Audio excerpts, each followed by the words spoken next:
এটা ছিল বিপত্তারিণী পুজোর দিনের ভিডিও। আমি মঙ্গলবারের উপোসটা করেছিলাম। আর যে কোনো উপোস করলে না, মানে পুজোর দিনে এই লাল সাদা শাড়ি পরতে আমার ভীষণ ভালো লাগে। একটা সুন্দর লাল সাদা শাড়ি পরে রেডি হয়ে নিয়েছিলাম। আর তার আগে আমার সমস্ত রান্না শেষ হয়ে গিয়েছিল।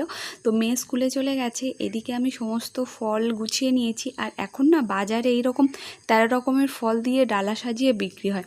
আর সত্যি কথা বলতে আমি অত বেশি নিয়মকানুন জানি না। আমার ভালো লাগে যেসব পুজোগুলো করতে, উপোসগুলো করতে, আমি সেগুলোই করি। তো সমস্ত গুছিয়ে নিয়ে আমি চলে এসেছিলাম আমাদের পাশের জোড়া মন্দিরে।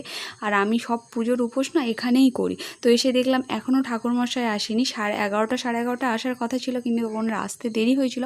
তারপরে ফোন করলাম, বলল একটু পরে আসছি। তো উনি আসার পর পুজো হলো, ব্রত কথা শুনলাম। তারপরে ঠাকুরমশাই প্রত্যেকের হাতে একটা করে ডোর বেঁধে দিচ্ছিল।